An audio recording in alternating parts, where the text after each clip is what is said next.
আশা করে।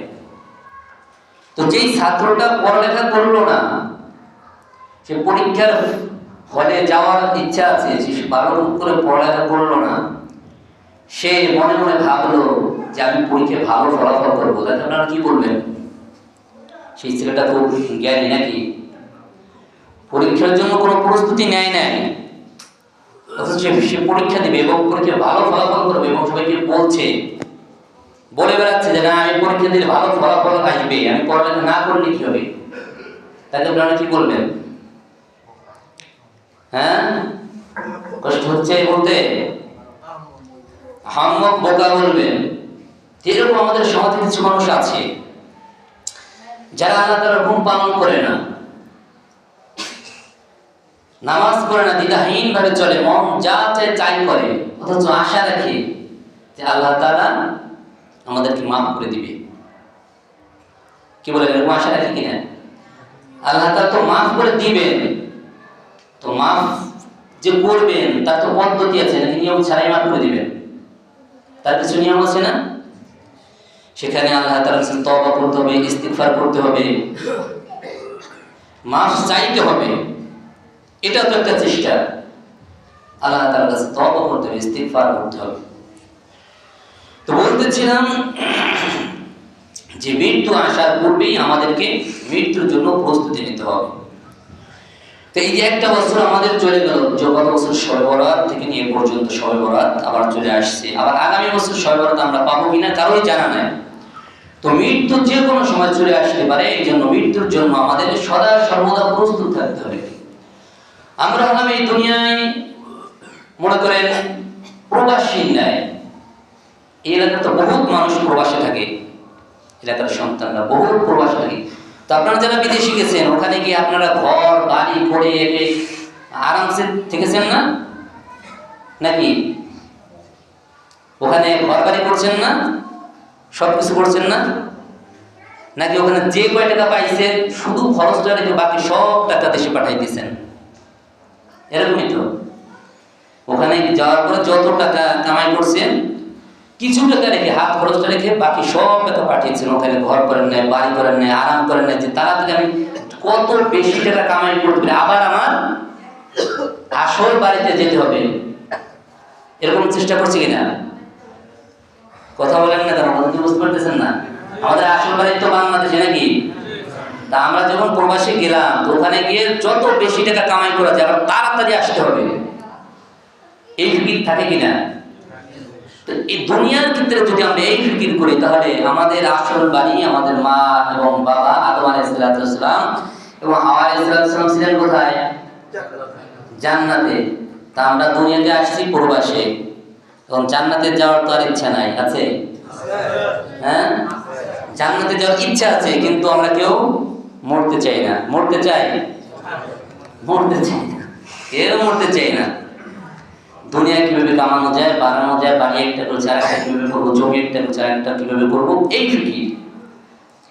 কিন্তু এই দুনিয়াতে প্রবাস, এই যে ঘর বাড়িতে করলাম, কত প্ল্যান। এই যে বিদেশ 10 বছর 15 বছর 20 বছর করে টাকা জমাইতে তো বয়স যখন হয় 20 বছরে বিদেশ করলো, 20 বছর 40 বছর, এরপর বাড়িতে আসতে এরপরে সময় থাকে বেশি থেকে বেশি 10 বছর 15 বছর, যে কোনো সময় হায়াত শেষ হয়ে যেতে পারে। তো বাড়ি করার পরে আর সেই বাড়িতে, এই বাড়ি করার জন্য কত প্ল্যান, সেই বাড়ি থেকে আমাকে বের করে দেওয়া হচ্ছে কিনা? এই বিষয়গুলো আমাদের সামনে ঘটতেছে, কিন্তু আমরা খেয়াল করি না। যাই হোক, আমি আমার মূল আলোচনায় যাব। তো এই যে ভূমিকাটার মূল উদ্দেশ্য হলো যে আমাদের ইবাদত করতে হবে। আমাদের হায়াতের প্রত্যেকটা মুহূর্ত, প্রত্যেকটা সময়, প্রত্যেকটা সেকেন্ড, প্রত্যেকটা ঘন্টা, প্রত্যেকটা মিনিটকে কাজে লাগাতে হবে। হায়াতের যে সময়টা, কিয়ামতের ময়দানে জান্নাতে যাওয়ার পরে বান্দাদের কোনো আফসোস থাকবে না। আল্লাহ পাক রব্বুল আলামিন বান্দাদেরকে জিজ্ঞাসা করবেন, জান্নাতীদেরকে জিজ্ঞাসা করবেন, ও বান্দারা, তোমাদের মনে আর কোনো আশা আছে কিনা? জান্নাতীরা বলবে, আমাদের মনে কোনো আশা নাই, কিন্তু মনে আমাদের একটা আফসোস, জান্নাতে যে আমরা আমরা যেই সম্মান মর্যাদা পেয়েছি, যেই সম্মান আমাদেরকে দেওয়া হয়েছে, দুনিয়ার সময়টাকে যদি আরো কাছে লাগাতাম, একবার সুবহানাল্লাহ, একবার আলহামদুলিল্লাহ, একবার আল্লাহু আকবার বলতাম, তাহলে জান্নাতে আমাদের মর্যাদা আরো বাড়িয়ে দেওয়া হতো। জান্নাতীদের আফসোস থাকবে যে দুনিয়ায় আমরা সময়কে নষ্ট করছি। এই জন্য সময় নষ্ট করা যাবে না, যেহেতু আজকে বরকতপূর্ণ রাত। আজকের রাতে আমরা যেভাবে সবাই সম্মিলিত হবে ঈশার নামাজ পড়তে আসছি, আবার দেখা যাবে যে ফজরের নামাজ পড়তে আসবো, আবার দেখা যাবে যে রমজান মাসে আমরা রেগুলার নামাজ আদায় করবো, ঠিক তেমনি এই যে 2-1টা দিন নামাজ আদায় করছি, বাকি দিনগুলোতে যে নামাজ আদায় করি না, এটা চরমভাবে নিজের প্রতি জুলুম, অন্যায়, অবিচার। এজন্য আমরা আজকের দিনে যেভাবে নামাজ পড়তে আসছি, প্রত্যেকটা দিন সারা বছর দিনে নামাজ পড়তে আসি। আল্লাহ তাআলা আমাদেরকে আল্লাহ তাআলার হুকুম, নবীর তরিকা অনুযায়ী চলার তৌফিক দান করেন। সকলে বলি আমিন।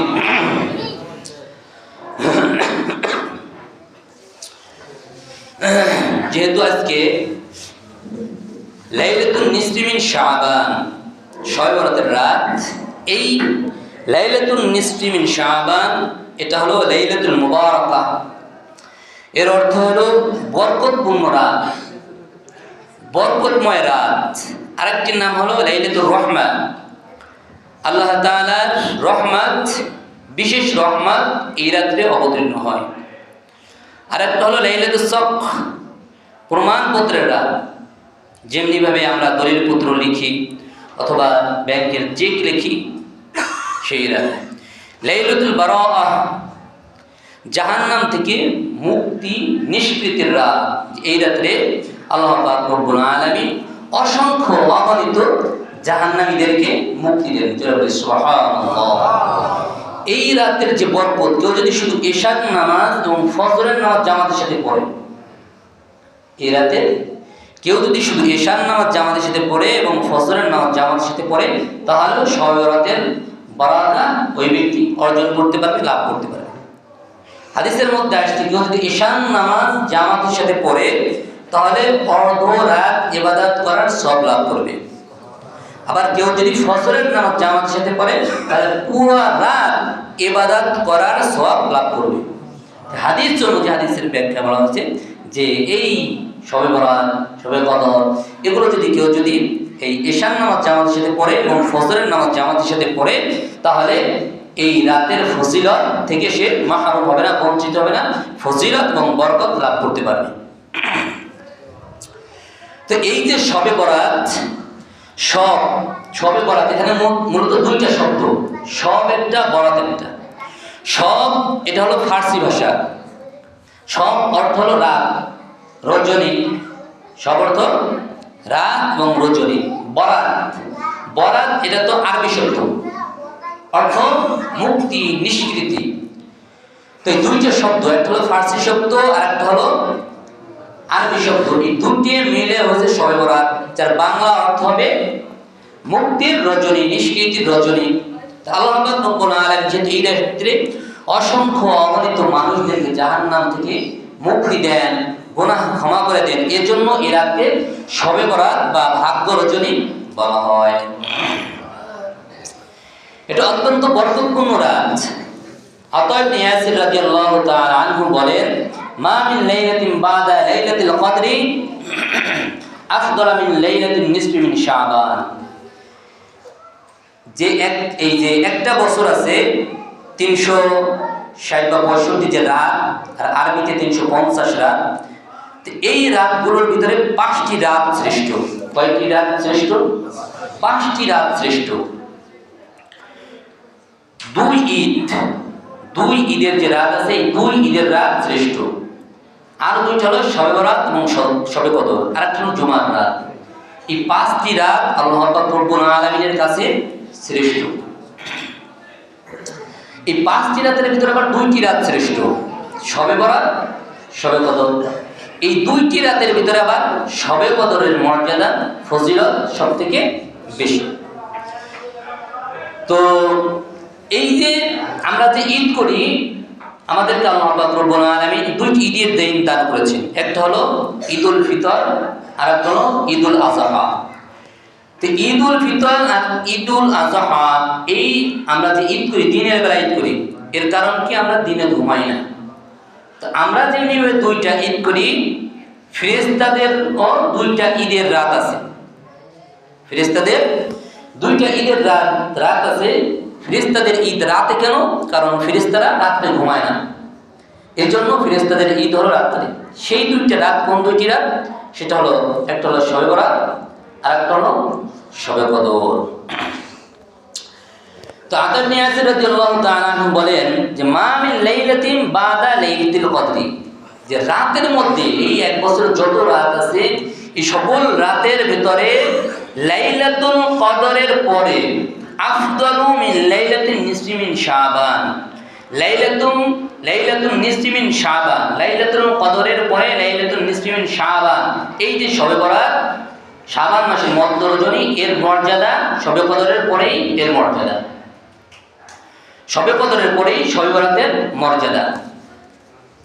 আল্লাহ রাসূল সাল্লাল্লাহু আলাইহি সাল্লাম হাদিসের ভিতরে ঘোষণা করেছেন, আয়েশা রাদিয়াল্লাহু তাআলা আনহা থেকে বর্ণিত, হাল তাদরিনা মা ফি হাদিহিল লাইলা ইয়ানি লাইলাতান নিসফি মিন শাবান।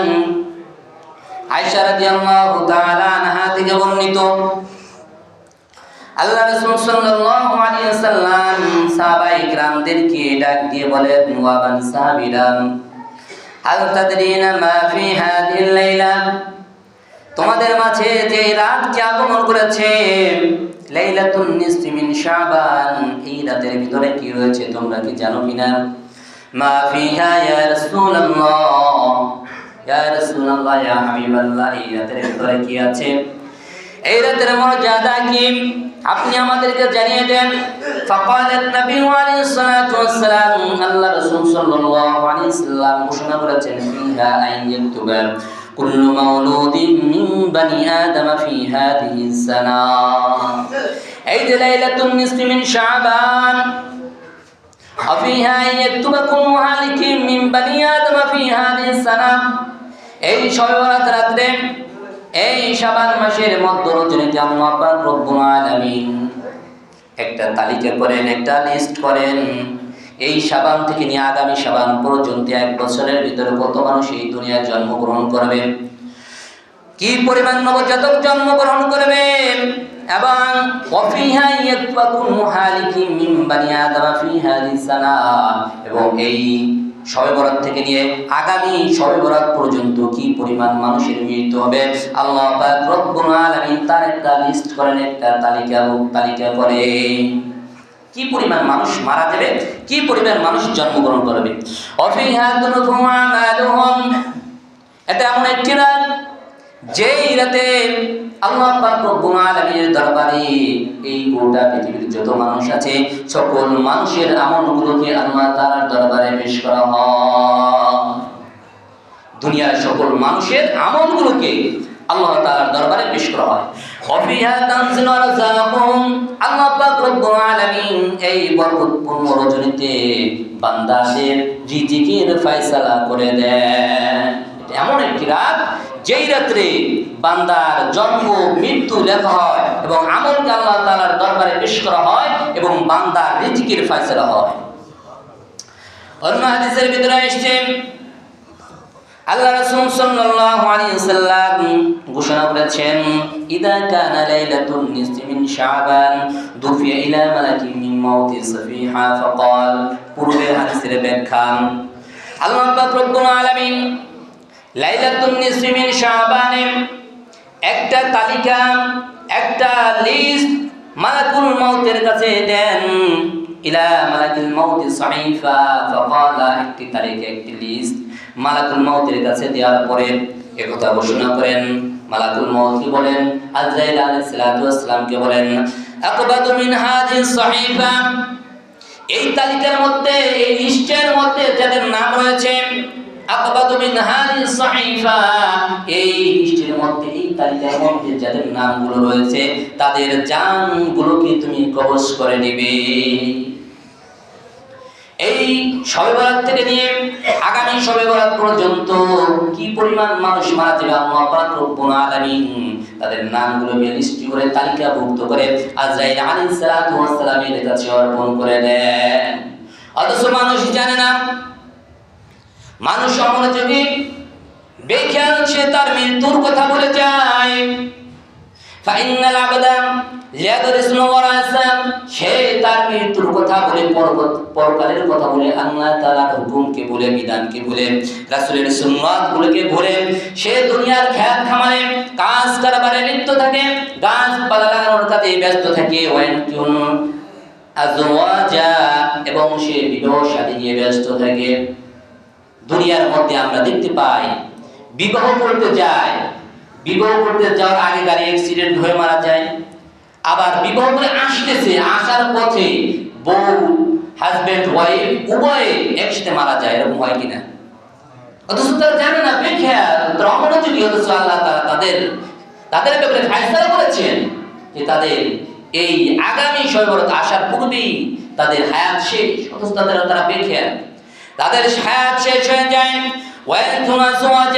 তারা বিবাহ শাদী নিয়ে ব্যস্ত থাকে, অথচ তাদের হায়াত শেষ হয়ে যায়। এবং অনেক মানুষ আছে মৃত্যু সম্পর্কে অমনোযোগী, মৃত্যু সম্পর্কে বেখেয়াল, অথচ সে তার ঘর বাড়ি নির্মাণের কাজে ব্যস্ত থাকে। সে মৃত্যুকে ভুলে যায়, আল্লাহ তাআলাকে ভুলে যায়, কোরআনের বিধানকে ভুলে যায়, সুন্নাতকে ভুলে যায়। সে তার ঘর বাড়ি নিয়ে ব্যস্ত, মৃত্যুর কথা সে ভুলে যায়। ওয়া আন্না ইসমুহু ক্বাদ নাসাখা ফিল মাউত, অথচ তার নামকে মৃত্যুর লিস্টে তালিকাভুক্ত হয়ে গেছে। মানুষ দুনিয়া নিয়ে ব্যস্ত, ক্ষেত খামার, চাকরি বাকরি, ব্যবসা বাণিজ্য নিয়ে ব্যস্ত, বিবাহ শাদী নিয়ে ব্যস্ত, ঘর বাড়ি নিয়ে ব্যস্ত। অথচ আগামী শবে বরাত আসার পূর্বে যে আমার হায়াত শেষ হয়ে গেছে তার দিকে কোনো ভ্রুক্ষেপ নাই, কোনো খেয়াল নেই। এটা হলো সেই রাত আল্লাহ পাক রব্বুল আলামিন এই রাতে বান্দার দিকে মনোযোগী হন। হাদিসের ভিতরে এসেছে, আন রাশিদ ইবনে সাদ রাদিয়াল্লাহু তাআলা আনহু, নবী সাল্লাল্লাহু আলাইহি ওয়াসাল্লাম, ইন্নাল্লাহা তাবারাকা ওয়া তাআলা ইয়াত্তালিউ আলা ইবাদিহি লাইলাতান নিসফি মিন শাবান, লাইলাতুন নিসফি মিন শাবান। আল্লাহ পাক রব্বুল আলামিন তার বান্দার দিকে মনোযোগী হন, দৃষ্টি দেন। বান্দার দিকে মনোযোগী হন, দৃষ্টি দেন। কেন দৃষ্টি দেন? কি উদ্দেশ্য? ফায়াগফিরু লিজামিআ খালকিহি, কারণ হলো আল্লাহ পাক রব্বুল আলামিন তার সকল বান্দাদেরকে ফায়াগফিরুলা, আল্লাহ তাআলা তার বান্দাদেরকে ক্ষমা করে দেন। জোরে বলি সুবহানাল্লাহ। আল্লাহ তাআলা সকল বান্দাদেরকে ক্ষমা করে দেন। এখানে আমরা কি বুঝতেছি? বান্দাদেরকে ক্ষমা করে দেন। বান্দা কি হতে পারছি আমরা? কি বলেন? এখানে মনে করেন যদি এলাকায় কিছুই দেওয়া হয়, চেয়ারম্যানের পক্ষ থেকে, কমিশনারের পক্ষ থেকে, মেয়রের পক্ষ থেকে, এদের একটা লিস্টি করা হয়, হয় কিনা? তাদের একটা টোকেন দেওয়া হয়, একটা কার্ড দেওয়া হয়, কার্ড নিয়ে যেতে হয়, নাহলে দিবে না। দিবে না। তো আমরা যে আল্লাহ তাআলার বান্দা দাবি করছি, আমাদের সেই সার্টিফিকেট আছে, ভোটার কার্ড আছে, টোকেন আছে, আমরা আমাদের বুকে হাত দিয়ে বলতে পারি, হ্যাঁ আমি আল্লাহ তাআলার হুকুম পরিপূর্ণভাবে পালন করি, রাসূলের সুন্নাত অনুযায়ী পালন করি। সুতরাং আল্লাহ তাআলা যে ঘোষণা দিয়েছেন যে আল্লাহ তাআলা তার বান্দাদেরকে ক্ষমা করেন, সেই বান্দার আমিও একজন, এই কথা আমরা বলতে পারি। আমরা যদি এই কথা বলতে পারি, হ্যাঁ যে হ্যাঁ আমি আল্লাহ তাআলার বান্দা, আল্লাহ তাআলার হুকুম পালন করি, নবীর সুন্নাত অনুযায়ী আমি আমার জীবনকে পরিচালনা করি, যদি কথা আমি বলতে পারি, তাহলে এই হাদিসে যে বলা হয়েছে ফায়াগফিরু লিজামিআ খালকি, আল্লাহ তাআলা তার বান্দাদেরকে ক্ষমা করে দেন, তাহলে এই হাদিসের অন্তর্ভুক্ত আমি আল্লাহ তাআলার বান্দা হিসেবে আল্লাহ তাআলা আমাকেও ক্ষমা করে দিবেন। ইল্লা, তবে কিছু মানুষের কথা উল্লেখ করেছেন, ৮ শ্রেণী। সামনের হাদিস ৮টা শ্রেণীর কথা, এখানে 2টার কথা বলা হয়েছে। ইল্লাল মুশরিক ওয়াল মুহাশিন, ১ নাম্বার হলো মুশরিক, যারা আল্লাহ তাআলার সাথে শিরক করে আল্লাহ পাক রব্বুল আলামিন তাদেরকে ক্ষমা করবেন না। ওয়াল মুহাশিন, এবং যারা হিংসুক তাদেরকে আল্লাহ তাআলা ক্ষমা করবেন না। যত গুনাহ আছে সকল গুনাহের ভিতরে শিরক হলো সবথেকে বড় গুনাহ। হযরত লুকমান হাকিম রাহমাতুল্লাহি আলাইহি উনি ওনার সন্তানকে নসিহত করেছেন, ইয়া বুনাইয়া লা তুশরিক বিল্লাহি ইন্না শিরকা লাযুলমুন আযীম।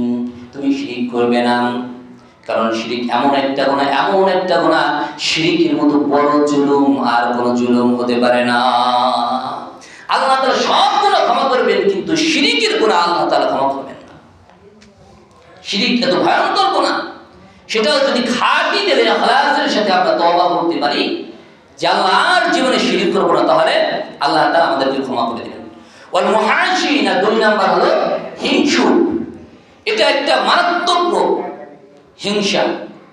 হিংসা আমাদের প্রত্যেকের ভিতরে কম বেশি এটা আছে। এক অপরের ভালো আমরা দেখতে পারি না। সে একটা বাড়ি করতেছে, সে বাড়ি করে ফেলতেছে, সে গাড়ি করে ফেলতেছে, সে চাকরিতে পেয়ে গেছে, তার দোকানটা ভালো হয়ে যাচ্ছে, এটা হলো হিংসা। এই হিংসা একদম করা যাবে না। তার জন্য দোয়া করতে হবে, হ্যাঁ সে ভালো হচ্ছে আলহামদুলিল্লাহ, আল্লাহর কাছে দোয়া, আল্লাহ আমাকেও দান করো। আমরা শুধু চাই যে আমি ভালো থাকি আর সবাই মরে যান, সবাই অসহায় হয়ে যান, সবাই ধ্বংস হয়ে যান। এটা হলো হিংসা। না, এটা করা যাবে না। তারাও ভালো থাকুক, আমিও ভালো থাকি, আল্লাহ তাকেও দান করো, আমাকেও দান করো। আল্লাহ পাক রব্বুল আলামিন এই রাত্রে তার সকল বান্দাদেরকে ক্ষমা করে দেন। শুধুমাত্র 2 প্রকার মানুষ, ইল্লাল মুশরিক ওয়াল মুহাশিন। 1 নম্বর হলো যারা মুশরিক, তাদেরকে আল্লাহ তাআলা ক্ষমা করেন না। 2 নম্বর হলো মুহাশিন, যারা হিংসুক, তাদেরকে আল্লাহ পাক রব্বুল আলামিন এই রাত্রে ক্ষমা করেন না। অন্য হাদিস আছে আল্লাহ পাক রব্বুল আলামিন এই রাত্রে প্রথম আসমানে চলে আসেন এবং বান্দাদেরকে ডাকতে থাকেন, কে আছো গুনাহগার, কে আছো গুনাহগার, আমার কাছে প্রার্থনা করো। হাদিসের ভিতরে আসছে আল্লাহর নবী সাল্লাল্লাহু আলাইহি সাল্লাম ঘোষণা করেছেন, ইয়ানজিলুল্লাহু ইলাস সামাঈদ দুনিয়া লাইলাতান নিসফি মিন শাবান। শাবান মাসের মধ্য রজনীতে লাইলাতুন নিসফি মিন শাবান আল্লাহ পাক রব্বুল আলামিন প্রথম আসমানে চলে আসেন। প্রথম আসমানে আসার পরে আল্লাহ পাক রব্বুল আলামিন তার বান্দাদেরকে ডাকতে থাকেন, আলা মিন মুস্তাগফিরিন ফাগফির লাহ। কে আছো ক্ষমা প্রার্থনাকারী, আমার কাছে ক্ষমা প্রার্থনা করো, আমি তার গুনাহ সমূহকে ক্ষমা করে দেব। আলা মিন মুস্তারজিকিন ফারজুকাহু। কে আছো অভাবগ্রস্ত, আমার কাছে রিজিক চাও, আমি তার রিজিকের ব্যবস্থা করে দেব। আলা মিন সাইরিন ফাউতিয়াহু। কে আছো প্রার্থনাকারী, আমার কাছে প্রার্থনা করো, আমি তার সকল জরুরত, সকল প্রয়োজন মিটিয়ে দিব। আলা মিন মুবতালা ফাউআফিয়াহু। কে আছো বিপদগ্রস্ত, বালা মুসিবতের মধ্যে আছো, রোগ আক্রান্ত আছো, আমার কাছে প্রার্থনা করো, ফাউআফিয়াহু। আমি তার উপর থেকে সকল প্রকার বালা মুসিবত পেরেশানি রোগ শোক দূর করে দিব। জোরে বলে সুবহানাল্লাহ। আলা কাযা হাত্তা ইয়াতলু আল ফাজর। আল্লাহ পাক রব্বুল আলামিন এইভাবে সুবহে সাদিক পর্যন্ত বান্দাদেরকে ডাকতে থাকেন, কে আছো গুনাহগার, আমার কাছে ক্ষমা প্রার্থনা করো, আমি তার গুনাহকে maaf করে দিব। কে আছো ভাবগ্রস্ত, আমার কাছে যাও, আমি তার রিজিকের ব্যবস্থা করে দিব। কে আছো প্রার্থনাকারী, আমার কাছে যাও, আমি তার সকল জরুরত পূরণ করে দিব। কে আছো বিপদগ্রস্ত, বালা মুসিবতের ভিতরে লিপ্ত রয়েছে, রোগ শোকের মধ্যে রয়েছে, আমার কাছে প্রার্থনা করো, ফাআফিয়াহু। আমি তার সকল প্রকার বালা মুসিবত বিপদ আপদ দূর করে দিব। আল্লাহ তাআলা এই রাত্রে বান্দাদেরকে ডাকতে থাকেন। অন্য হাদিসের মধ্যে আসছে শবে বরাতে গুরুত্বপূর্ণ 2টি আমল রয়েছে। ইদা কানাত লাইলাতুন নিসফি মিন শাবান ফাকুমু লাইলাহা ওয়াসুমু ইয়াওমাহা। শবে বরাতের গুরুত্বপূর্ণ 2টি রাত আল্লাহ রাসূল সাল্লাল্লাহু আলাইহি সাল্লাম বলেছেন, 2টি আমল আছে গুরুত্বপূর্ণ। তার ভিতরে একটা হলো ফাকুমু লাইলাহা, রাতের বেলায় দাঁড়িয়ে দাঁড়িয়ে নামাজ আদায় করা, জাগ্রত থেকে নামাজ আদায় করা, ওয়াসুমু ইয়াওমাহা, এবং যে 15তম দিন আছে এই দিনের বেলায় রোজা রাখা। রাতের বেলা দাঁড়িয়ে দাঁড়িয়ে নামাজ আদায় করা এবং পরের দিনে রোজা রাখা, এই 2টি আমল হাদিস থেকে প্রমাণিত। এটা এমন একটি রাত যে রাত্রে একজন ফেরেশতা এই 15তম রজনীতে শাবান মাসের মধ্য রজনীতে লাইলাতুন নিসফি মিন শাবান একজন ফেরেশতা বান্দাদেরকে ডাক দিয়ে ঘোষণা করতে থাকেন, ইদা কানাত লাইলাতুন নিসফি মিন শাবান নাদা মুনাদি। লাইলাতুন নিসফি মিন শাবান একজন ফেরেশতা বান্দাদেরকে ডাকতে থাকেন, মানুষদেরকে আহ্বান করতে থাকেন, হাল মিন মুস্তাগফিরিন ফাগফির লাহুম, কে আছো গুনাহগার, আল্লাহর কাছে প্রার্থনা করো, তাকে ক্ষমা করে দেওয়া হবে। হাল মিন সাইলিন ফাউতিয়াহুম ফালা ইয়াসতানু আহাদুন শাইয়ান ইল্লা উতিয়া, আর কে আছো প্রার্থনা করে তুমি যা চাইবে আল্লাহ পাক রব্বুল আলামিন তোমার মনের সকল বাসনাকে পূর্ণ করে দিবে। যা চাইবে আল্লাহ তাআলা তাই দান করবে। তো আমরা তো অনেক সময় দোয়া করতে ক্লান্ত হয়ে যাই, হুজুর দোয়া করি কিন্তু তো কোনো ফলাফল পাচ্ছি না, এরকম হয় কিনা? হয় না? আমি যে দোয়াটা করলাম এই দোয়াটা অবশ্যই কবুল হয়েছে, হয়তো এখন হবে অথবা কিছুদিন পরে হবে, অথবা এই দোয়াটার যে প্রাপ্য এটা আল্লাহ তাআলা আমাদের জন্য বাজেট করে রেখেছেন, এটা কিয়ামতের ময়দানে আল্লাহ তাআলা আমাদেরকে দান করবেন। জয় বলে সুবহানাল্লাহ। অতএব আমরা কখনোই হতাশ হব না। আল্লাহ পাক রব্বুল আলামিন কোরআনুল কারীমের ভিতরে ডাক দিয়ে বলেছেন, কুল ইয়া ইবাদিয়াল্লাযীনা আসরাফু আলা আনফুসিহিম লা তাকনাতু মির রাহমাতিল্লাহ ইন্নাল্লাহা ইয়াগফিরুয যুনুবা জামিআ ইন্নাহু হুয়াল গফুরুর রহিম। ও নবী, আপনি আপনার উম্মতদেরকে বলে দেন, ইয়া ইবাদিয়াল্লাযীনা আসরাফু, যারা গুনাহ করে নিজের প্রতি জুলুম করেছে, অন্যায় করেছে, অবিচার করেছে, তাদেরকে আপনি জানিয়ে দেন, তাদেরকে বলে দেন আল্লাহ পাক রব্বুল আলামিন ক্ষমাশীল দয়াময়, লা তাকনাতু মির রাহমাতিল্লাহ, আপনার উম্মতরা যেন আমার রহমত থেকে কখনো নৈরাশ না হয়, মায়ুস না হয়, হতাশ না হয়। লা তাকনাতু মির রাহমাতিল্লাহ ইন্নাল্লাহা ইয়াগফিরুয জামিআ, ইন্নাল্লাহ নিশ্চয়ই আল্লাহ তাআলা মহা ক্ষমাশীল। আল্লাহ তাআলা কিয়ামতের ময়দানে বান্দাদেরকে ক্ষমা করার জন্য ওসিলা খুঁজবেন, ওসিলা কোন ছোট ওসিলা ধরে বান্দাদেরকে আল্লাহ তাআলা মাফ করে দিবেন। এর জন্য আমরা কখনোই নৈরাশ হব না। এটা এমন একটা বরকতময় রাত। হাদিসের মধ্যে আসছে, আয়েশা রাদিয়াল্লাহু তাআলা আনহা থেকে বর্ণিত, এক রাত্রি, এই যে শবে বরাতের রাত্রে আল্লাহ রাসূল সাল্লাল্লাহু আলাইহি ওয়াসাল্লাম হুজরার ভিতরে প্রবেশ করলেন। দাখালা আলাইহি রাসূলুল্লাহ সাল্লাল্লাহু আলাইহি ওয়াসাল্লাম, দাখালা আলাইহি রাসূলুল্লাহ সাল্লাল্লাহু আলাইহি ওয়াসাল্লাম ফাওয়াদা আনহু তাওবাইহি। রাসূল সাল্লাল্লাহু আলাইহি ওয়াসাল্লাম, আয়েশা রাদিয়াল্লাহু তাআলা আনহা বলেন, রাসূল সাল্লাল্লাহু আলাইহি ওয়াসাল্লাম আমার কাছে আসলেন, হুজরার ভিতরে প্রবেশ করলেন রাতের বেলা, জামা খুললেন, খোলার পরে কিছু সময় বিশ্রাম গ্রহণ করলেন। সুম্মা লাম ইস্তাতিম্মা ফাইন কামা ফালাবিসাহুমা, অল্প কিছু সময় বিশ্রাম নেওয়ার পরে তিনি আবার উঠলেন, জামা পরিধান করলেন, জামা পরিধান করে ফাখারাতনি, তিনি ঘর থেকে, রুম থেকে বের হয়ে গেলেন।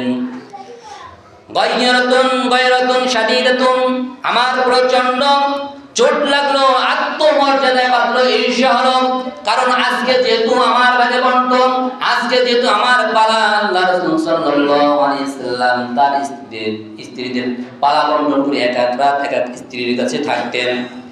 আয়েশা রাদিয়াল্লাহু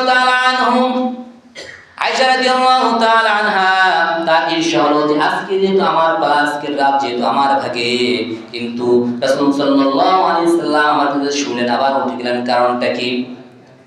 তিনি উঠলেন, আল্লাহ রাসূল সাল্লাল্লাহু আলাইহি ওয়াসাল্লামের পিছু নিলেন।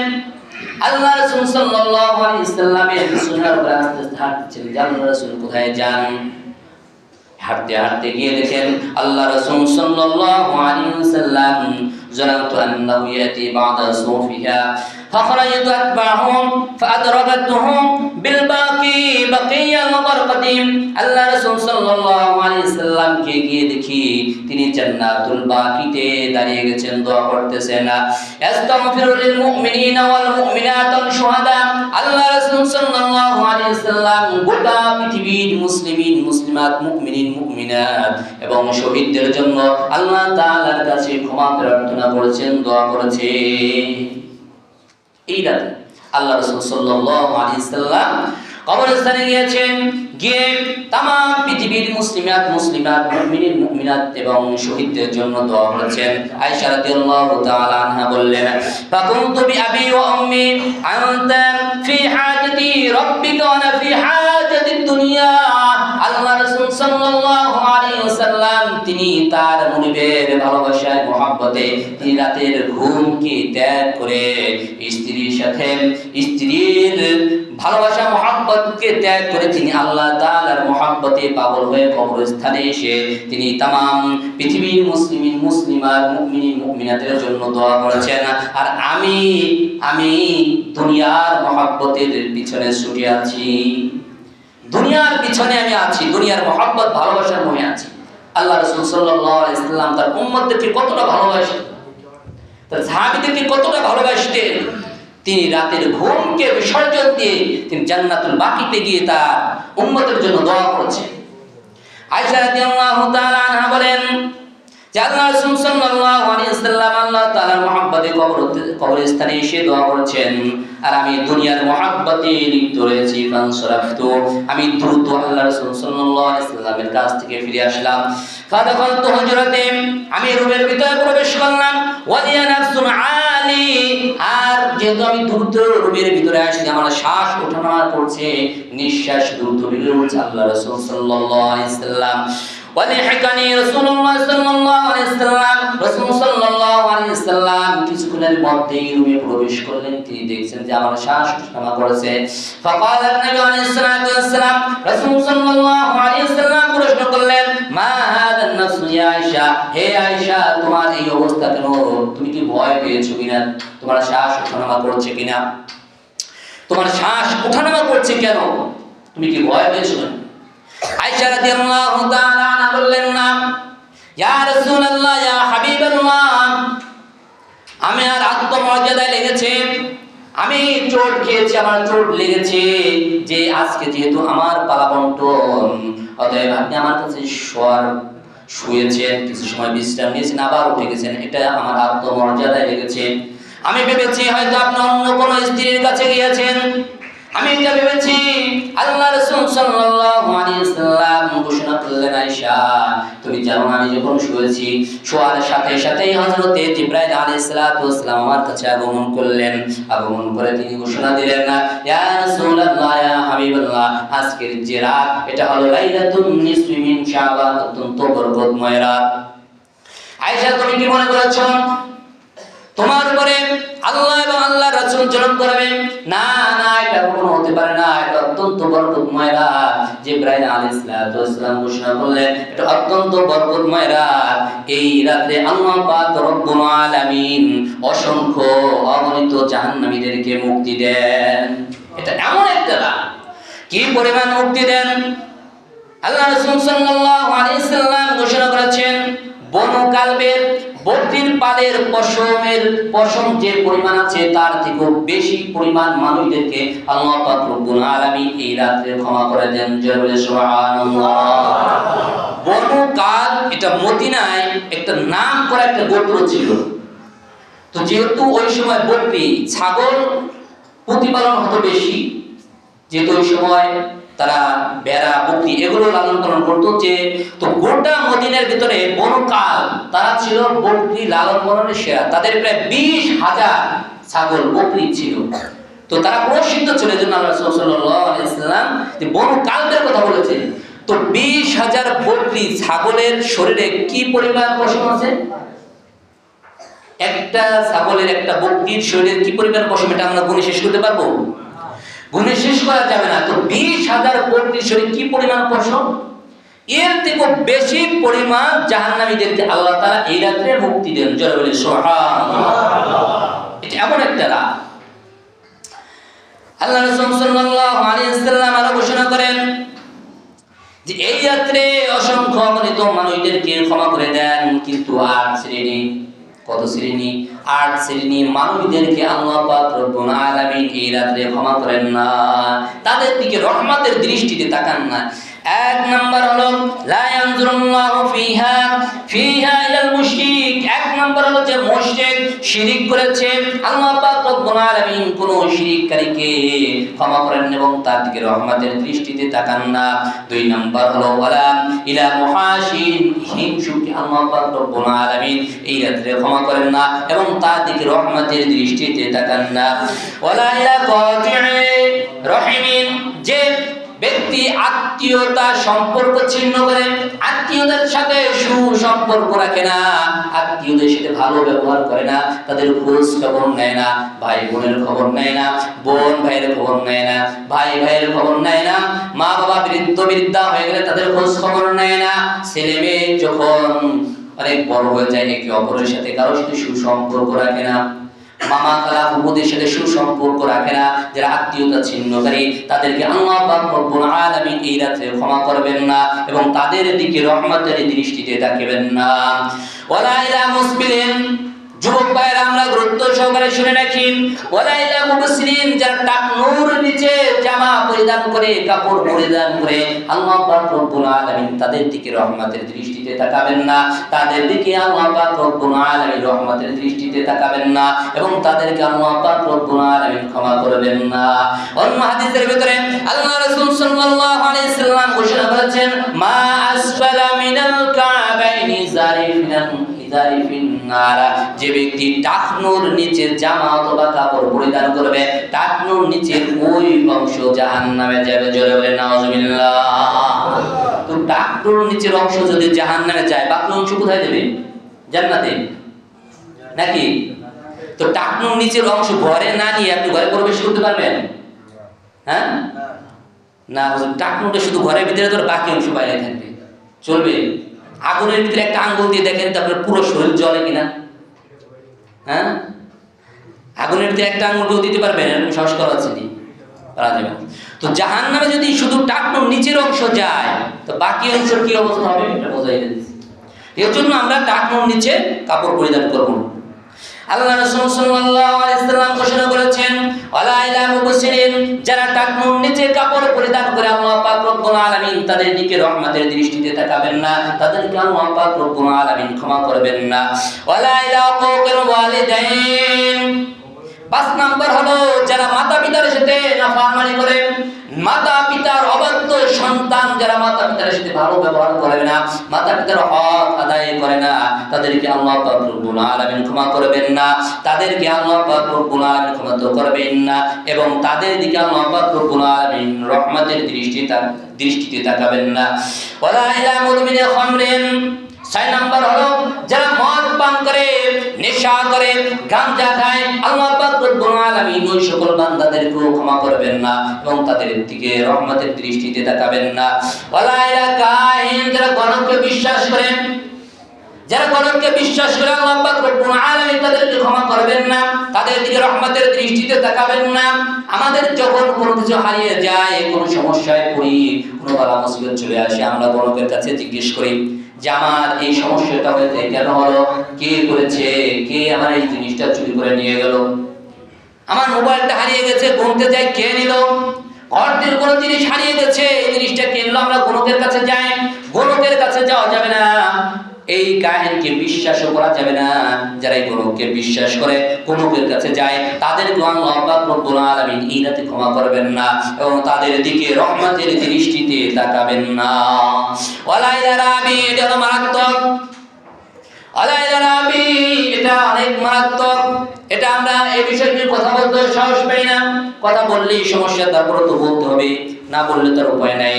আল্লাহ রাসূল সাল্লাল্লাহু আলাইহি ওয়াসাল্লাম বলেছেন, ওয়ালা ইলা রাবি, যারা সুদ খায় এবং সুদ দেয়, যারা সুদ খায় এবং সুদ দেয়, এদেরকে আল্লাহ তাআলা ক্ষমা করবেন না, এদের দিকে রহমতের দৃষ্টিতে তাকাবেন না। আল্লাহ তাআলা ক্ষমা না করলে কি টাকা তো লাগবে?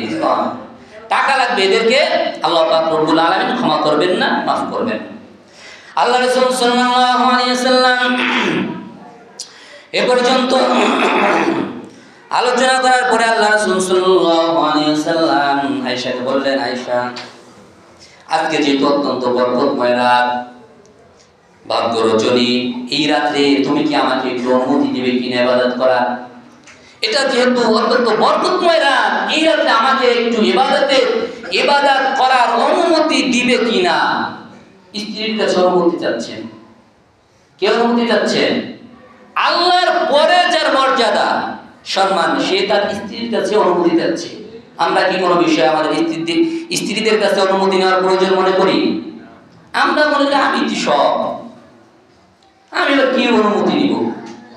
তো আমরাও যেমনি ভাবে আমাদের একটা ওয়েট নিয়ে চলার চেষ্টা করি যে স্ত্রীদেরকে কোনো গুরুত্ব দেই না।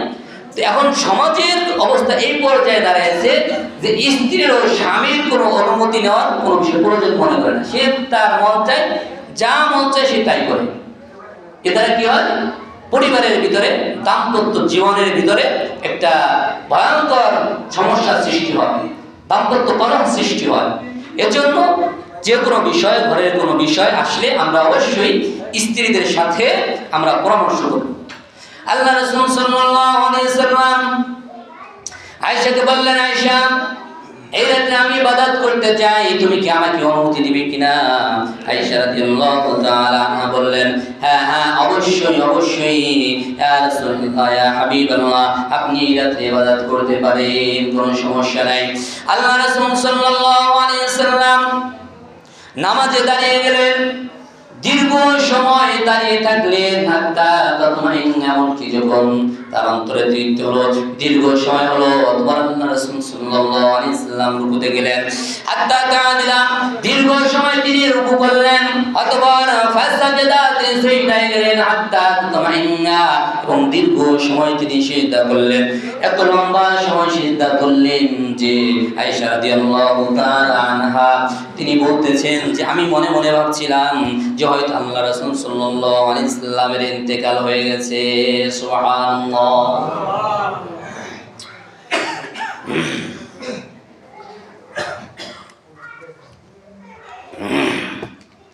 আল্লাহ রাসূল সাল্লাল্লাহু আলাইহি সাল্লাম এত দীর্ঘ সময় সিজদা করছিলেন যে আয়েশা রাদিয়াল্লাহু তাআলা আনহা মনে করলেন যে আল্লাহ রাসূলের ইন্তেকাল হয়ে গেছে। এটা ভেবে তিনি আল্লাহ রাসূল সাল্লাল্লাহু আলাইহি সাল্লামের পায়ের তালুতে হাত দিলেন, হাত দিয়ে একটু চাপ দিলেন। আল্লাহ রাসূল সাল্লাল্লাহু আলাইহি সাল্লাম পায়ে একটু নাড়া দিলেন। তখন আয়েশা রাদিয়াল্লাহু তাআলা আনহা তিনি বুঝতে পারলেন যে আল্লাহ রাসূলের ইন্তেকাল হয় নাই, তিনি জীবিত আছেন। এই দুনিয়ার ভিতরে সবথেকে নিষ্পাপ, মাসুম, যাদের কোনো গুনাহ নাই, তারা কারা? নবী এবং রাসূল। আর সকল নবী রাসূলের ভিতরে শ্রেষ্ঠ হলো আমার আপনার নবী মুহাম্মদ রাসূলুল্লাহ সাল্লাল্লাহু আলাইহি ওয়াসাল্লাম। তার ইবাদতের অবস্থা হলো এই, তার ইবাদতের অবস্থা হলো এই। আল্লাহ তাআলা কোরআনুল কারীমের ভিতরে ঘোষণা করেছেন, লিয়াগফিরাল্লাহু মা তাকাদ্দামা মিন যামবি, যার পূর্বের এবং পরের সকল গুনাহ আল্লাহ তাআলা মাফ করে দিয়েছে। তার ইবাদতের অবস্থা হলো এই। আর আমরা তো প্রতিটা মুহূর্তে গুনাহ।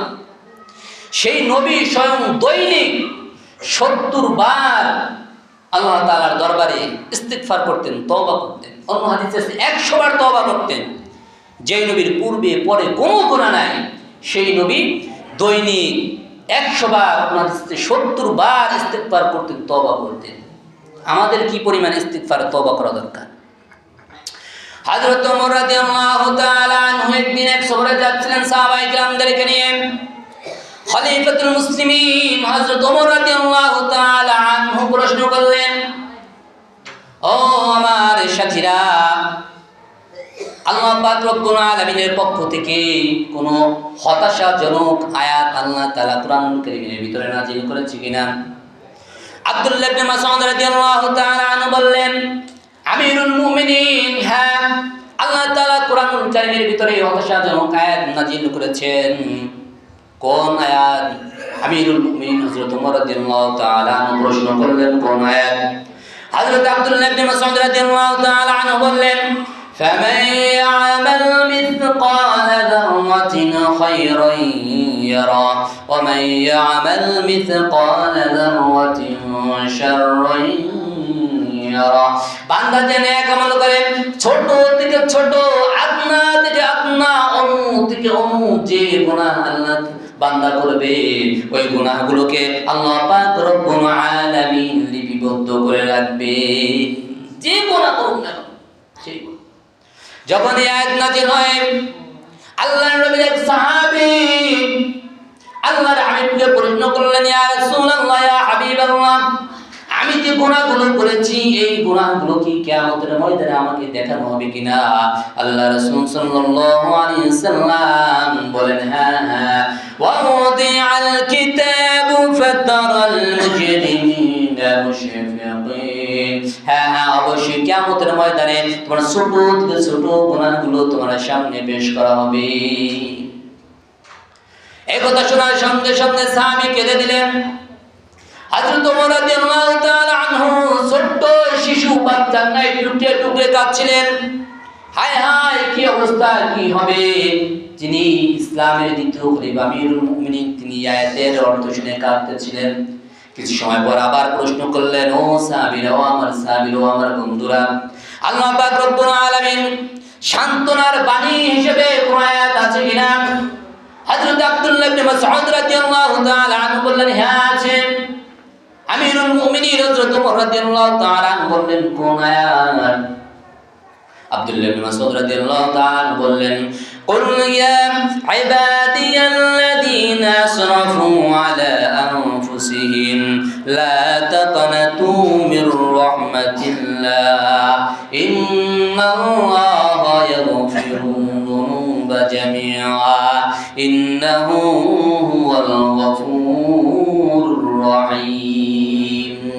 এই যে আয়াত, আল্লাহ তাআলা তার বান্দাদেরকে ঘোষণা দিয়েছেন, ও নবী, আপনি আপনার উম্মতদেরকে বলে দেন, ইবাদিয়াল্লাযীনা আসরাফু, ও বান্দারা যারা গুনাহ করে, অন্যায় করে, পাপ করে নিজেদের প্রতি অবিচার করেছ, অন্যায় করেছ, জুলুম করেছ, লা তাকনাতু মির রাহমাতিল্লাহ, গুনাহের পরে, অন্যায় অবিচার জুলুম নির্যাতন করার পরে তোমরা নৈরাশ হয়ে যাও না, তোমরা মায়ুস হও না, তোমরা হতাশ হও না, আশা রাখো, ইন্নাল্লাহা ইয়াগফিরু যুনুবা জামিআ, নিশ্চয়ই আল্লাহ তাআলা ক্ষমাশীল, আল্লাহ তাআলার কাছে তোমরা তওবা করো, ইস্তিগফার করো, তাহলে আল্লাহ তাআলা তোমাদেরকে ক্ষমা করে দিবে। তাহলে ইস্তিগফার করার, তওবা করার দরকার আছে কিনা? আমার শুরুর আলোচনা মনে আছে, যত গুনাহ করি না কেন তওবা করতে হবে, ইস্তিগফার করতে হবে। আমার শেষের আলোচনা, যদি আলোচনা শুনেন শুরু থেকে শেষ পর্যন্ত, তাহলে আপনাদের বুঝতে সহজ হবে।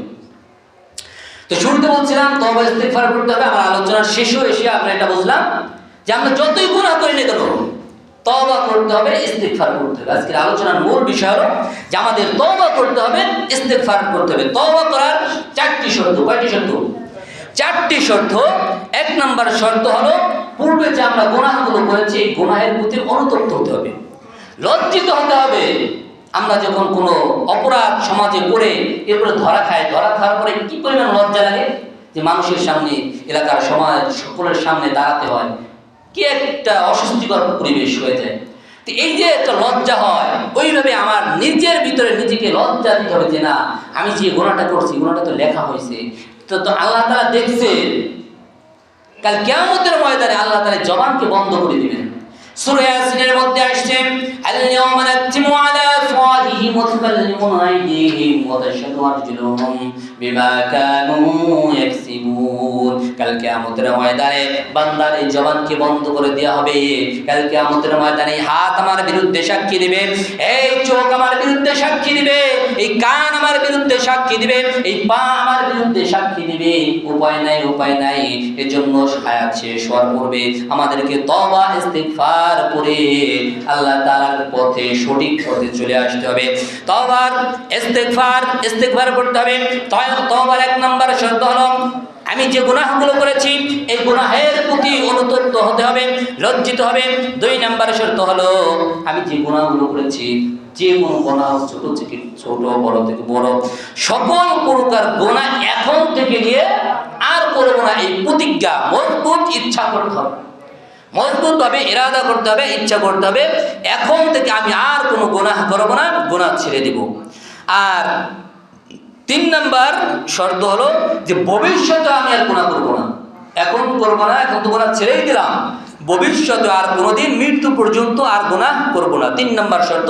চার নাম্বার তওবার শর্ত হলো, আল্লাহ তাআলার হককে ক্ষমা করে দেন। একটা হলো ইবাদুল্লাহ, আর একটা হলো হকুল ইবাদ, একটা হলো হকুল্লাহ। একটা হলো আল্লাহর হক, আর একটা হলো বান্দার হক। আল্লাহর হক আল্লাহ তাআলা ইচ্ছে করলে ক্ষমা করে দিতে পারেন। নামাজ না পড়লে আল্লাহ তাআলা ক্ষমা করে দিতে পারেন, রোজা না রাখলে আল্লাহ তাআলা ক্ষমা করে দিতে পারেন, যাকাত না দিলে আল্লাহ তাআলা ক্ষমা করে দিতে পারেন, ওয়াজ না করলে আল্লাহ তাআলা ক্ষমা করে দিতে পারেন। কিন্তু আমি যদি কোনো ভাইয়ের 5 টাকা 10 টাকা কখনো কোনো সময় নিয়ে থাকি, সেটা যদি ফেরত না দেয় বা কারো হক নষ্ট করে অন্য কোনোভাবে, এই হকটা আল্লাহ তাআলা ক্ষমা করবেন না। কাল কিয়ামতের ময়দানে এটা ক্ষমা করবেন না। এবং কাল কিয়ামতের ময়দানে দেখা যাবে যে বান্দারা এই ছোট ছোট বিষয় নিয়ে তারা আটকে আছে। তো ওই বান্দার কাছে যেতে হবে যার হক নষ্ট করেছি, তার কাছে যেতে হবে। তখন হক কিভাবে পূরণ করতে হবে? নেক আমল দিয়ে, যার হক নষ্ট করেছি তাকে নেক আমল দিয়ে দিতে হবে। এর জন্য আমাদের খেয়াল রাখতে হবে যে আমার মাধ্যমে যেন কারো হক নষ্ট না হয়, কারো হক যেন নষ্ট না হয়, এটা আমাদের খেয়াল রাখতে হবে। সে যে পর্যায়ের লোক হোক, টাকা পয়সা হোক, জায়গা জমির ব্যাপার হোক, যে কোনো ক্ষেত্রে হোক, কারো হক যেন নষ্ট না হয়, এদিকে আমাদের খেয়াল রাখতে হবে। তাহলে তওবার শর্ত হলো 4টি। 1 নম্বর শর্ত হলো গুনাহের প্রতি লজ্জিত হতে হবে, অনুতপ্ত হতে হবে। 2 নম্বর শর্ত হলো এখন থেকে গুনাহ ছেড়ে দিতে হবে। 3 নম্বর শর্ত হলো ভবিষ্যতে আর গুনাহ করব না, এই বিষয়ের উপরে প্রতিজ্ঞা করতে হবে। আর 4 নম্বর শর্ত হলো আমি যদি কারো হক নষ্ট করে থাকি, সে হককে আদায় করে দিতে হবে, হক পরিশোধ করে দিতে হবে। এই 4টি শর্ত যদি আমরা পালন করি, তাহলে তওবার যে শর্তগুলো আছে, তাহলে আমাদের তওবা শর্ত আদায় হবে এবং তওবাও আল্লাহ তাআলা কবুল করবেন এবং আমাদেরকে আল্লাহ তাআলা ক্ষমা করে দিবেন। সময় যেহেতু সর্বশেষ আলোচনা হলো, খেয়াল করে শুনেন। দুনিয়ার দিকে যদি আমরা তাকাই, তাহলে লক্ষ্য করি যখন বিকাল হয়ে যায়, আস্তে আস্তে সন্ধ্যা হয়ে যায়, দুনিয়ার দরজাগুলো, অফিস আদালত, কলকারখানা, অফিস আদালত, স্কুল কলেজ ইউনিভার্সিটি, সকল মানুষের দরজা আস্তে আস্তে বন্ধ হয়ে যায় কিনা? বিকাল হয়, সন্ধ্যা হয়, রাত হয়, মানুষের দরজাগুলো বন্ধ হয়ে যায়। কিন্তু একটা দরজা আছে, যেই দরজাটি রাত যত গভীর হয় ততই সেই দরজাটা উন্মুক্ত হয়ে যায়, খুলে যায়। সেই দরজাটা কোন দরজা? সেই দরজাটা কোন দরজা? বলেন সেই দরজাটা কোন দরজা? সেই দরজাটা হলো স্বয়ং আল্লাহ তাআলার দরজা। কার দরজা? আল্লাহর দরজা। দুনিয়ার সব দরজা বন্ধ। আমি অপরাধী, গুনাহ করেছি, দুনিয়ার সবাই আমাকে তাড়িয়ে দিয়েছে, বাড়ি থেকে বের করে দিয়েছে, সমাজ থেকে আমাকে তাড়িয়ে দিয়েছে, কেউ আমাকে জায়গা দেয় না, আত্মীয় স্বজন সবাই আমাকে বের করে দিয়েছে, কেউ আমাকে জায়গা দেয় না, সমাজ থেকে আমাকে বের করে দিয়েছে, সমাজের কেউ আমাকে জায়গা দেয় না। আল্লাহ তাআলার কাছে মাফ চান, ক্ষমা চান। আল্লাহ তাআলার দরজা খোলা, গভীর রাতে উঠে আল্লাহ তাআলার কাছে তওবা করেন। আল্লাহ, জীবনে অনেক গুনাহ করেছি, অনেক ভুল করেছি, মাফ করে দেন। আপনি ছাড়া আর কেউ নাই, আপনার দরজা ছাড়া আর কোনো দরজা নাই, আপনি ছাড়া আর কোনো মালিক নাই এই দুনিয়ায়। আমি যারা আপনার অনেক গোলাম হয়েছে, কিন্তু আপনি আমার মালিক, আপনি আমার রব, আপনি আমার খালিক। আপনি ছাড়া আর কোনো রব নাই, আপনি ছাড়া আর কোনো ইলাহ নাই। আপনি আমার তামাম জিন্দেগির গুনাহগুলোকে ক্ষমা করে দেন, মাফ করে দেন। তওবা করতে হবে, বেশি বেশি আল্লাহ তাআলার কাছে তওবা করতে হবে, মাফ চাইতে হবে। তাহলে আল্লাহ পাক রব্বুল আলামিন আমাদেরকে ক্ষমা করে দিবেন, মাফ করে দিবেন। এই দুনিয়ার ভিতরে যদি আমরা সুখ চাই, শান্তি চাই, সুখ শান্তি চাই না এরকম কেউ আছে? সবাই চায় দুনিয়া চাই একটু ভালো থাকতে। তো ভালো থাকার জন্য টাকা পয়সা দরকার। আর কোরআন হাদিসের যে রিজিক যে শব্দ আসছে, রিজিকের অর্থ ব্যাপক। উলামায়ে কিরাম তাফসীর করেছেন, যে ব্যাখ্যা করেছেন যে রিজিকের যত প্রকার প্রয়োজন হতে পারে, সকল প্রকার প্রয়োজন আল্লাহ তাআলা মিটিয়ে দিবেন। আমরা সবাই রিজিক, বেশি থেকে বেশি রিজিক চাই কিনা? সবাই চাই। তো রিজিক কিভাবে আসবে? রিজিক বৃদ্ধির আমল। রিজিক যদি আমরা বৃদ্ধি করতে চাই, তাহলে কি কি আমল করতে হবে? রিজিক বৃদ্ধির 1 নম্বর আমল হলো, আল্লাহ পাক রব্বুল আলামিন সূরা তালাকের ভিতরে ঘোষণা করেছেন, ওয়া মান ইয়াত্তাকিল্লাহা ইয়াজআল লাহু মাখরাজা ওয়া ইয়ারযুকুহু মিন হাইসু লা ইয়াহতাসিব। আমরা চাই সর্বদা সব সময় বালা মুসিবত থেকে বেঁচে থাকতে, সকল প্রকার বিপদ আপদ থেকে বেঁচে থাকতে। আল্লাহ পাক রব্বুল আলামিন ঘোষণা করতেছেন, ওয়া মান ইয়াত্তাকিল্লাহা ইয়াজআল লাহু মাখরাজা। বান্দা যখন তুমি তাকওয়া অর্জন করবে, আল্লাহ তাআলাকে ভয় করবে, আল্লাহ পাক রব্বুল আলামিন তোমাকে সকল বিপদ আপদ বালা মুসিবত থেকে তোমাকে এমন ভাবে বের করে নিয়ে আসবে, তুমি চিন্তা করতে পারবে না। জোরে বলে সুবহানাল্লাহ।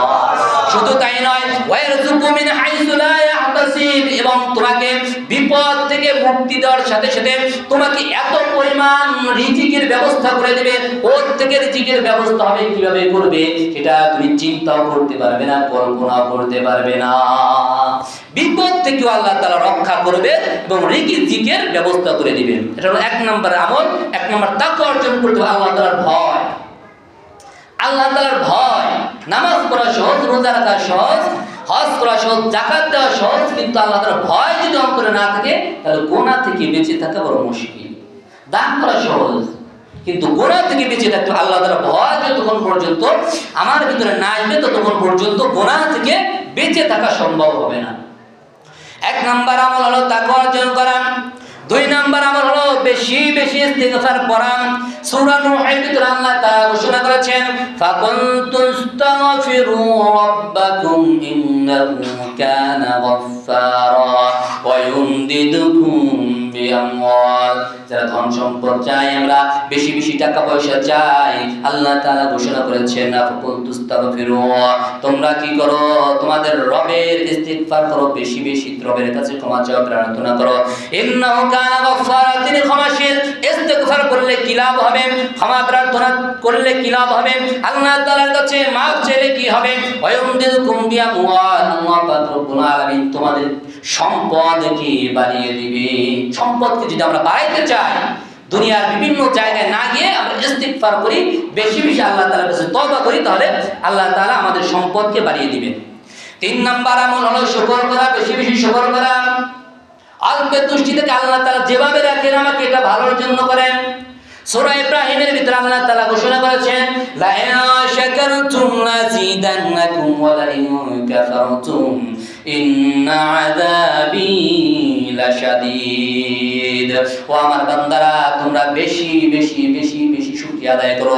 তোমাকে যা দিয়েছি তাই নিয়ে তুমি শুকরিয়া আদায় করো। তুমি যদি শুকরিয়া আদায় করতে না পারো, তোমার আশেপাশে অনেক মানুষ, দেখো হসপিটালের দিকে তাকিয়ে দেখো, কত মানুষ মুমূর্ষু অবস্থায় হাহাকার করছে, চিৎকার করছে, টাকা পয়সার জন্য চিকিৎসা হচ্ছে না। জেলখানার ভিতরে কত মানুষ বন্দী রয়েছে, টাকার অভাবে জেলখানা থেকে মুক্তি পাচ্ছে না। তুমি তাদেরকে দিকে তাকিয়ে দেখো, তাদের থেকেও তো তুমি ভালো আছো। এর জন্য লা ইন শাকারতুম লাযিদান্নাকুম, তুমি বেশি বেশি আল্লাহ তাআলার শুকরিয়া আদায় করো।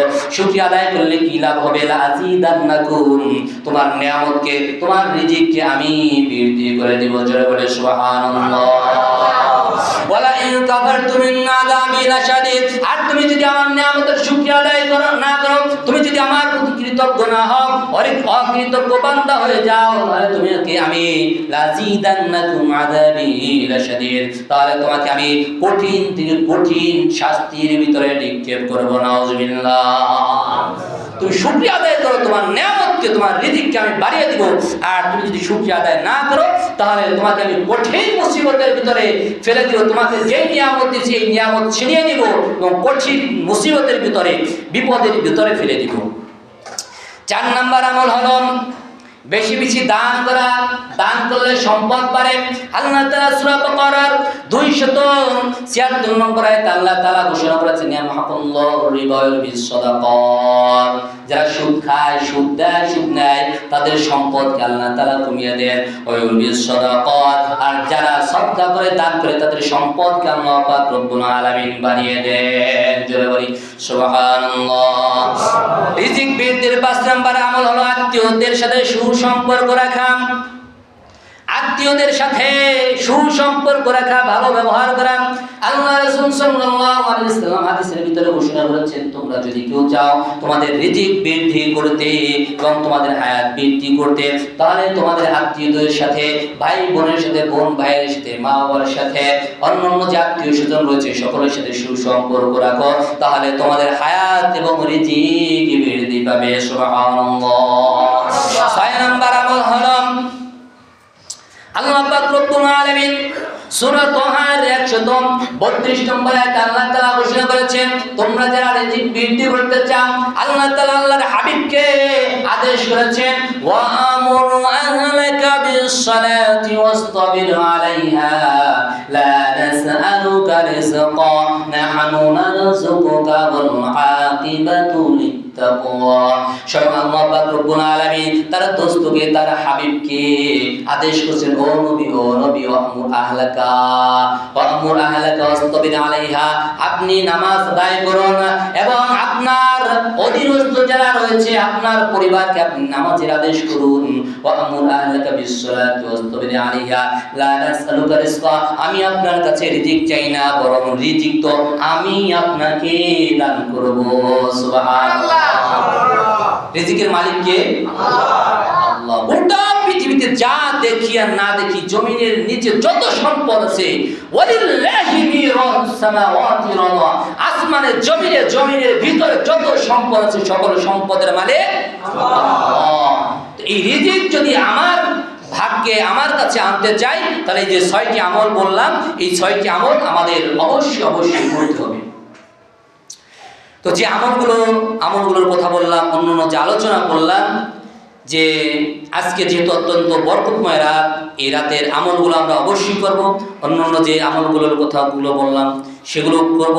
আজকে রাত্রে কুমু লাইলা ওয়া সুমু নাহারা, আজকে রাত্রে ইবাদত করা, নামাজ পড়া, কোরআনুল কারীমকে তিলাওয়াত করা। তো কি কি আমল আমরা করব? আজকে আমরা কোরআনুল কারীমকে তিলাওয়াত করতে পারি, জিকির আজকার করতে পারি, যত সম্ভব আমরা নামাজ পড়ব। এই আমলগুলো আমরা করব। আর বেশ কিছু আমল থেকে আমরা বিরত থাকব। জুমার সময় বলেছি যে আমাদের সন্তান হয়তো আজকে রাত্রে দেখা যাবে যে মধ্যরাত্রে আতশবাজি পোড়াবে, আকাশে উড়াবে, ফানুস উড়াবে, এগুলোর জন্য তারা না করে। অনেক টাকা এখানে অপচয় হয়।